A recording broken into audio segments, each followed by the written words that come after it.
Hello and welcome to this morning's episode of Trending. Today's show is sponsored by the brand new range of Ickonic coffee. Head over to shop.ickonic.com and use the code TRENDING and you get 10% off. Rich, how are you, my friend? I'm good this morning. Look how crisp I look. You do look very nice, I have to say. Yes, Yeah. yes. Right, you're kicking off today, actually, Rich. Not, aggressively, but with the first story. Yeah, I tend to build up to midday, then midday I'm absolute on a rampage. US and UK refused to sign Paris Summit Declaration on Inclusive AI.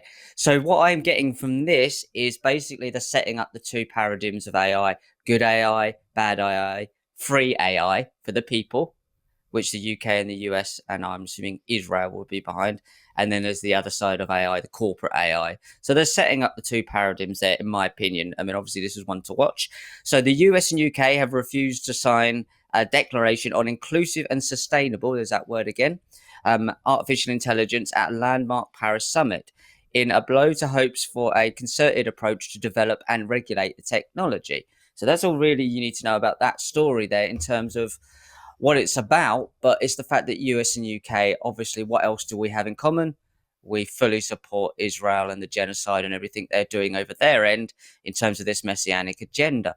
So what could be the reason why the US and the UK refuse to jump in and be part of that? I would say they're playing the whole Elon Musk free, open AI, open source. When you really look into open source and what it actually is basically they're getting you to work for free and give all your data and information skills over, and then they'll just grab it back and give it into the corporations and the big tech. So a lot of this open source technology I have concerns with, because it's quite clearly a way of getting you to build your own prison. Now, what a lot of people don't know is with this AI race is that the US and China collectively work together consistently. They produced 46,000 co-papers and research papers over the last few years between the US and China. There is no, as the space race, there is no AI race there. And even the Senate have come out in the US and are concerned about the fact that a lot of students go from the US, from MIT to China universities, back and forth, clearly intelligence set up. The one that they go to is connected to the CCP as well. So, it's an illusions across the board, Gaz. Well, I think when I saw this story, I kind of, you mentioned Elon Musk. I hark back to, during the Rona period where you had Elon Musk and Bill Gates, good cop, bad cop. It was okay to despise Bill Gates. He's very despisable. But at the same time, you've got someone like Elon Musk who, was promoting the vaccine, promotes mRNA technology, promotes climate change, wanted carbon taxes and stuff like that. But he kind of, he plays the good cop to Bill Gates, bad cop. But at the end of the day, the result's the same. And so you look at China, you look at the US and UK. It's like we're in a race with each other to take our AI to the next level. Well, all that race says to me is it's a way to get the tribal people on board. A lot of people wouldn't necessarily want AI. It's not a good thing. Musk himself has said in his previous incarnation that it could be the end of humanity. But then you come out and you say, well, the Chinese are beating us to it, which is what they said 2 or 3 weeks ago. So then all of a sudden Americans are like, no, yeah, we need to compete with them. Now, the other thing I see with this in terms of the regulation is you again have that good cop, bad cop. So you've got the US and the UK and, of course, Israel kind of basically not wanting any regulations on the AI. I mean, I can see why Israel don't. They're using AI to murder Palestinians. So they're not going to want regulation on it. But then you've got your good cop, which in this case is the EU overwhelmingly, that's saying, we want to regulate it, we want to do this and we want to do that. We want to make it safe for people. Now, for me, I see that, Rich, that's almost more dangerous, because when you're saying that it's regulated and that it's safe, that gives people the illusion that actually, oh no, someone's taking care of all the things I'm frightened of about AI. I think AI could do X, Y, and Z. That's negative. And instead then of people then fighting against it and calling out AI and saying, well, I don't want to support this because, you know, people have said it could be the end of humanity. It could do humans thinking for them. Human 2.0. I don't really, oh no, that's okay. The EU are regulating it. There's someone looking out for me. So actually, it sometimes can be, you know, a negative thing actually, because it stops people fighting back themselves. Yeah, I think that what you've pointed out there is it could be negative to one mindset and positive to the other. So they've covered both bases. It's this that I don't want the government to have hold of it because we don't trust the governments across the board, even though it's not that simple. Open AI is much better for the people. It's the people's AI, and they've covered that board as well. So either way, they get what they want, and then we always say it's a pincer movement towards what happens. AI across the board, regardless. And when you look into the funding of them all and the control of them, it'll all come back to the central hub. Anyway, as it always does, as we know, these Silicon Valley companies are controlled by these same bloodline families, and that's always the way it is. They play both sides. So you're looking at your people's AI versus your corporate AI, and as per usual, in the atomic bomb race and the Cold War, they control both sides of all of it anyway across the board. It's just tapping into either mindset, and they know on an individual basis which one you're more likely to go for. The problem they have is there's a middle ground like us that understand that they play both sides, and you can't trust your Elon Musks and your Donald Trumps with your open free AI, your UK and US, and you can't trust China and you can't trust any of them with this technology because they're all crooks. And the fact is they share 46,000 research papers across the board and students, or as I would call them, intelligence assets. So, you know, we always need to understand they play both narratives, and I think we do. There's just we need more people to understand that, you know, red or blue, it doesn't really matter. No. Well, it's a ring road, isn't it? You go that way and I'll go that way. But in the end, all roads lead to the same location. Okay, so moving on to a story that seems completely disconnected, but it's not, because nothing is.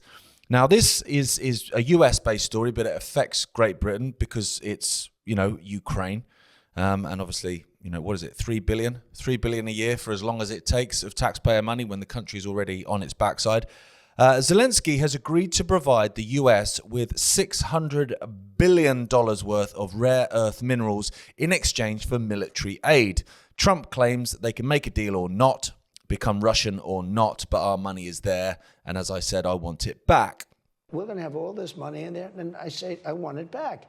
And I told them that I want the equivalent, like $500 billion worth of rare earth, and they've essentially agreed to do that. So at least we don't feel stupid. Otherwise, we're stupid. I said to them, we have to get something. We can't continue to pay this money. So, first of all, that if I come into office, I will stop the war in 24 hours. That's taken a bit of a segue, to be honest. You know, he's given all this false concern, hasn't he, Trump? You know, there's people dying on both sides, young, beautiful men are dying on both sides, both Russian and Ukrainian and all that sort of stuff. Oh, there's rare earth minerals. Right, I ain't bothered. Okay, fine, we'll have 600 billions worth. And obviously, if he takes that, and then provides the aid for the Ukrainians, then that prolongs the war, which means these beautiful soldiers on both sides die. Suddenly he's not so bothered about that. It also means that the UK and other European nations have to stump up more cash as the war continues. It's well, whatever. You know, I don't want to get too much into Trump, digging into him, because I do it every single day. I think I do it in my sleep at the moment, to be honest, Rich, because it's killing me. But the other aspect to this is the rare earth minerals. What will they be used for? Well, they'll be used for the semiconductors to build this AI infrastructure. That's the thing that people don't realize, that actually there's another reason for everything. Where it gets interesting, though, is that a lot of those rare earth minerals that obviously Musk wants for this whole, you know, open AI infrastructure, are actually in the areas of Ukraine that are currently held by Russia.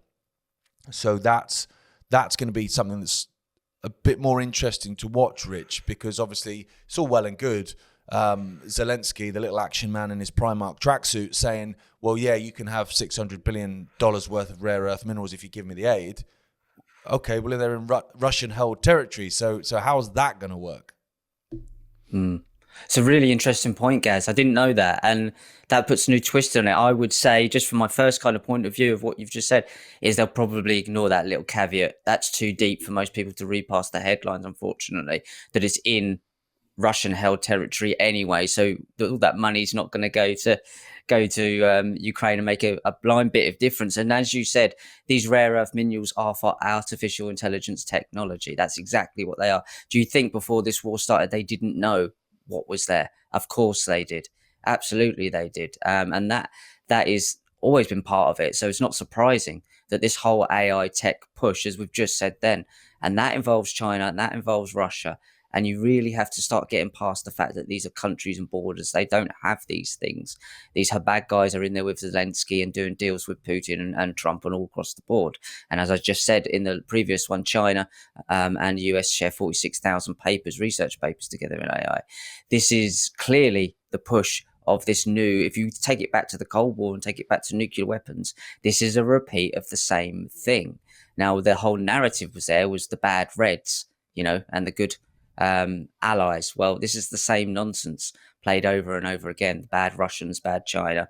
And then when you look at it and scratch below the surface, literally in this case, you find out that there's a faction that is pulling both sides of this narrative along. So it's really interesting that's in Russian-held territory. I would suggest that they'll just ignore that. Most people won't even look into it as far as that. And as someone who had a standard education at school, I wouldn't know the difference unless I bothered to look into it off my own back later on in life.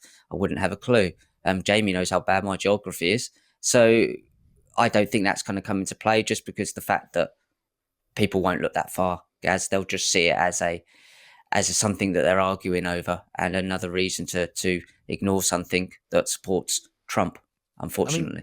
In terms of getting the rare earth minerals, though, then that becomes a problem, because obviously, you've got to go into areas that are held by the Russians.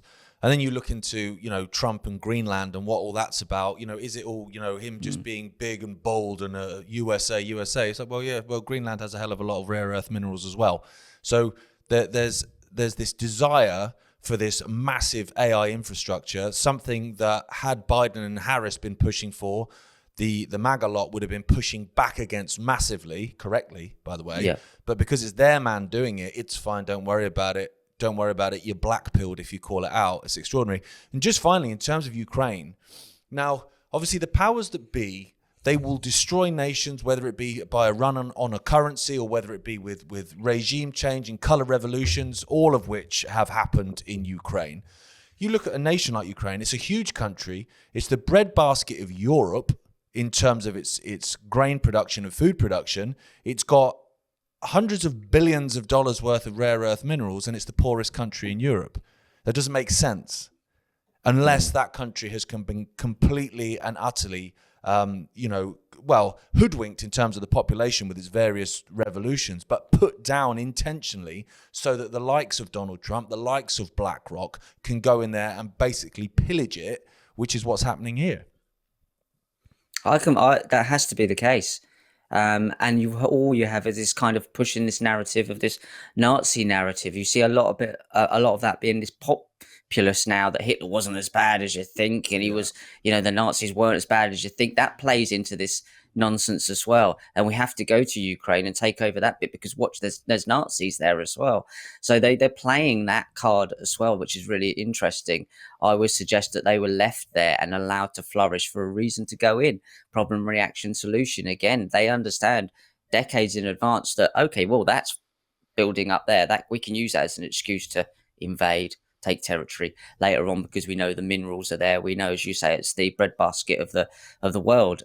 They know these things. They've known these things in a long time. And Greenland is really, really important in terms of a new Eden, create a new Eden. There's even a lot of people, when you look into the Kabbalah, which is what these cult believe in, the Lurianic Kabbalah, of a inner earth Eden, which I'm not saying there is an inner earth, I'm not saying that at all. But what I'm saying, these people do believe this stuff, and they will create something to survive this apocalypse that they believe is coming, which Trump is definitely in line with. So there's so many narratives, Gaz, that play over the top that most people just see as land grabs and politics and war, when there's so many levels below that.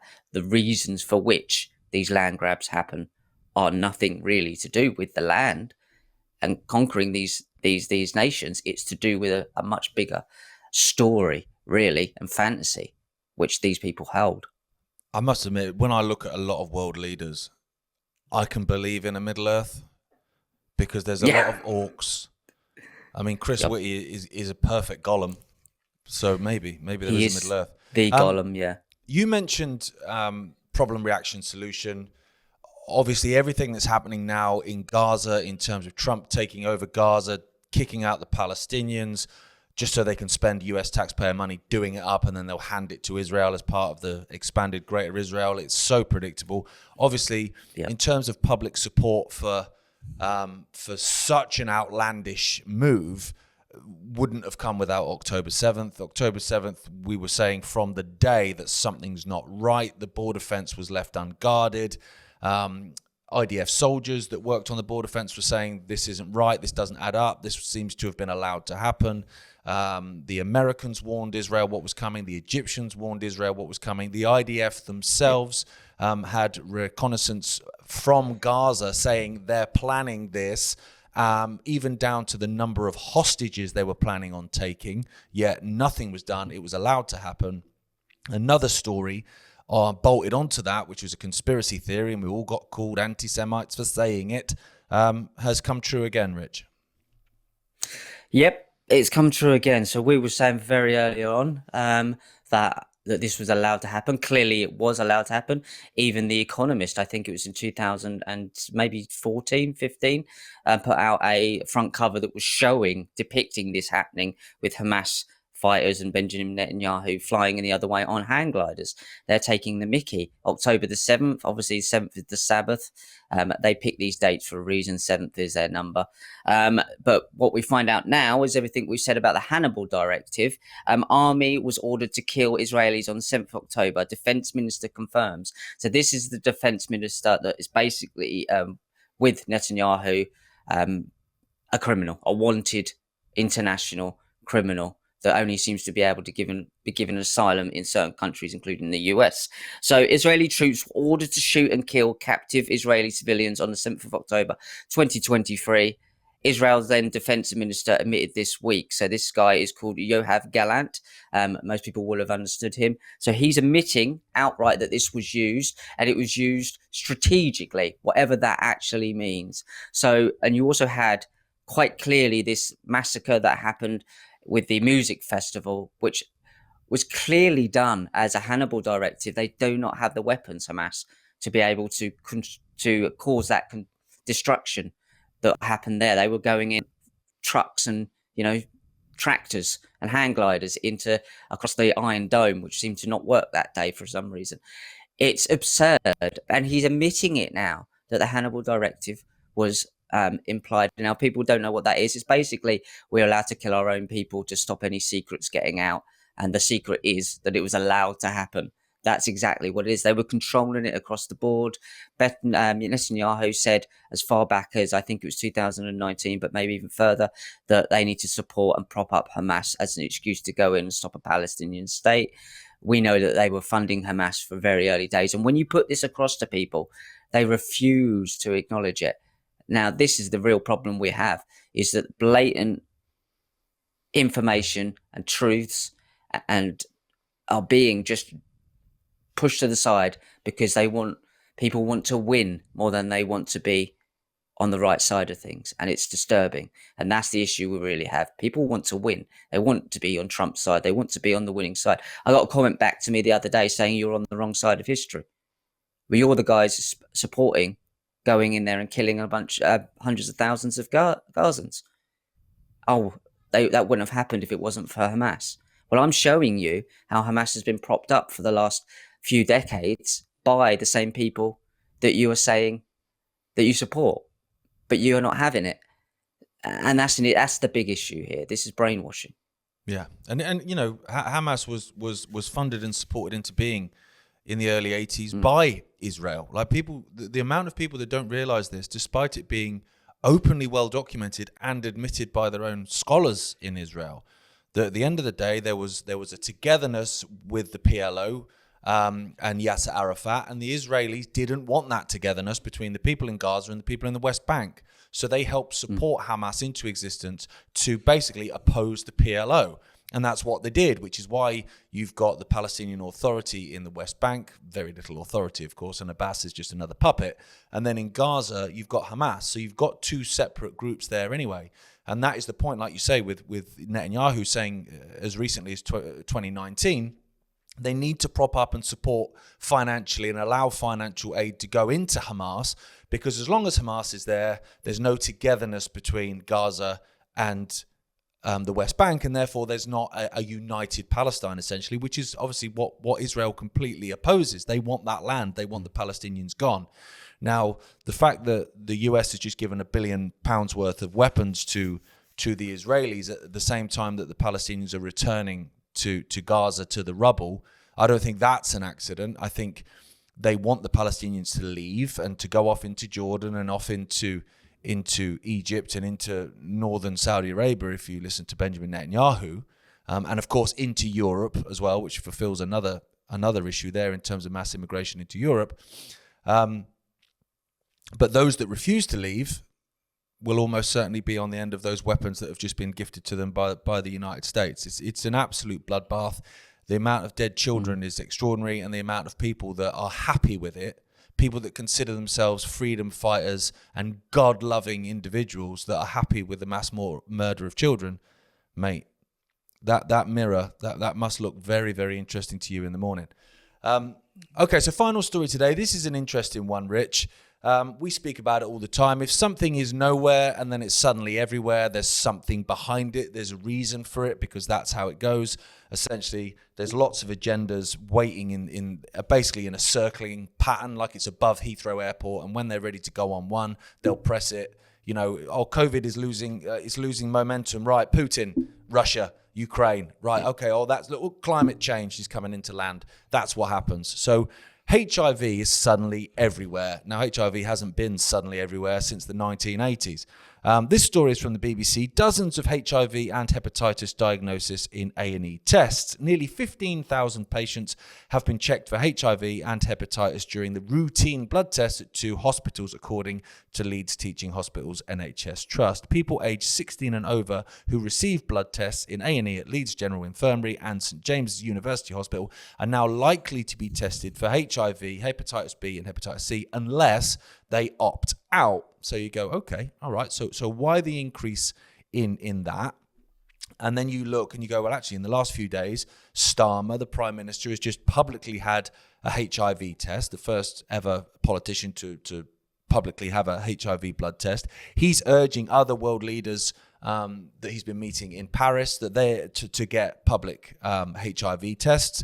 In Ireland, there's billboards going up over the last couple of days. I've seen lots of photos on bus shelters and also on the big billboards on the side of the road and on the side of railway stations pushing HIV testing. So then you start to say to yourself, okay, well, this has come from nowhere and suddenly it's everywhere. Now, if I think back, I remember this, and I've seen a lot of people talking about it. There was a video on the BBC during 2020 when it was all, we got to find a vaccine to save everyone. There was a particular video which spoke about fragments of HIV being used within the COVID vaccine. And we'll just play that video now. Before the virus meets our cells is what triggers the most protective antibody response. So Keith must make the spike protein in the lab, locking it into exactly the same shape by adding another protein that acts a bit like a clamp. And that protein is a tiny fragment of HIV. So there you go. That's interesting. Now, if you look a little bit more into it, you see that they reported that was, oh, no, don't worry, because obviously they're in damage limitation mode. Oh, no, it's not that. That was just from a vaccine candidate, which was called GP41. I'm not sure what GP stands for, but GP41. And therefore, don't worry about it. That vaccine didn't actually come to market. Whew. So no HIV fragments. But then you go, well, okay. Well, can you tell me then bear in mind, there were no vaccine inserts at the GPs. And if people remember that, there was no vaccine insert cards with ingredients. No one knows what was in those COVID vaccines, whether it be Pfizer, Moderna, Johnson & Johnson, AstraZeneca. No one can tell you what's in it at all. I mean, there's certain groups out there that are trying to have got vials over the last 2-3 years and do their own independent testing, try and find graphene oxide and this kind of stuff. But at the end of the day, no one really knows what's in it. So whether these fragments are in it or not is a question. But I also remember that a vaccine participant, a trial participant in Australia, tested positive for HIV immediately after having a dose of the COVID vaccine. And so they halted that particular section of COVID vaccine trials. Now, suddenly HIV, is what is that doing in a COVID vaccine? Why is he testing positive for it immediately after having a shot? And then obviously then you've got, like I say, Starmer promoting it, others promoting it, hospitals testing people unless they opt out. There's obviously something going on here. And I thought about it. I thought, well, what would be the reason for that, Rich? And you think, okay, well, as with COVID, more tests creates more positive tests, which creates more cases, which creates more fear and panic. It creates an illusion of a health emergency. And obviously an illusion of a health emergency creates emergency legislation, which is exactly what happened with COVID. And when I say fear and panic, you're old enough as well, Rich, because we're a similar age, to remember the 1980s. HIV, AIDS was terrifying. I mean, it wasn't to me. I was a kid, so I wasn't, do you know what I mean? But lots of people, lots of adults, lots of young adults that were, party going on the nightclub scene and all that kind of stuff, they were terrified of AIDS. I remember it. And so you created this panic and this fear of each other, which I think is going to be an element to it. Another thing you get out of a health emergency, even if it's a manufactured one, i.e. COVID, is you get an excuse for a vaccination program. You get an excuse for the use of drugs, all of which I imagine will be mRNA. It's a multiple thing, isn't it? Kerry Mullis came out. He was the guy who invented the PCR test and said that there is no paper published that showed that HIV leads to AIDS, and there still isn't today. And he's openly talked about that and been critical of the Jesuit Fauci and everything he was doing. And unfortunately, or fortunately for them, he passed away as this COVID madness was kicking off and they used his test. So it's very interesting. I think there's many elements to it. The fear-based thing. Every time they put a fear-based story out there, they can create an industry to create money and funding off the back of it. So look into the atomic weapons thing, and I'll keep saying about this because I've been watching some stuff on it lately. But it got to the point where Eisenhower there's such a big industry. He was terrified of the industry that basically he created around this atomic weapons because it became such a money spinner. And that all came off the back of the fear of the Russians having this technology we need to make our own. And eventually it becomes its own monster. So the big pharma, you got to think of all the people that have their jobs and their livelihoods and their careers and their families that are part of this system that's been created, that they survive on this lies that have been bred into the big pharma system. So they need to keep it going because that's what keeps the economy going. So there is an element of it eating its own tail, if that makes sense at all to anyone who's listening, that the lies are sometimes look like they're necessary to keep these big institutions going because people's livelihoods actually do survive on lies, on a lie of this stuff. And that's the problem. And if there's no real problem, there is no reason for the solution. Thus, the industry just collapses in on itself. Yeah. So there is that element as well. So it's a money thing. It keeps the economy going. Industrial complex, Rich, don't they? I've literally seen politicians saying, well, without war and without the manufacturing of arms deals, the economy would collapse. It's mad. Absolutely. It's mad. Yeah, it's mad. To be made. It's mad. Blowing people up. Yeah, well, fear is a money spinner. And they have to come out with these things to fear to be able to, again, provide a solution, which will be these vaccines. And it could be that these vaccines are killing a lot of people off in the worst case scenario. They could well be that. Or it could be that that's the way. Unfortunately, this world is the beast system that we already live in. It survives on fear and lies. And I think that's, something to consider, is that these fears and these lies and these problems put out there, if they're not real, they have nothing to solve, no problems to solve. So there's that element too. But also there is the element when you go look for the connection between HIV and AIDS, it's not there. So the gaps and holes in the lies are blatantly obvious to anyone who wants to look. But if your family is dependent on that lie being true, because the industry survives on these lies, then do you start to point out the fact that these lies and these things don't exist? Or do you just carry on doing it because that's the way you get paid? It's a real difficult situation, and it's very, very deceptive and evil, quite frankly, because it drags you into a system. Yeah, it is. It really is. Beyond evil. That's why, your politicians are in the pocket of big pharma. Media outlets are in the pocket of big pharma in terms of, particularly in the United States, in terms of the advertising revenue, that actually they're at a point where they actually can't not push big pharma narratives because they will go bankrupt.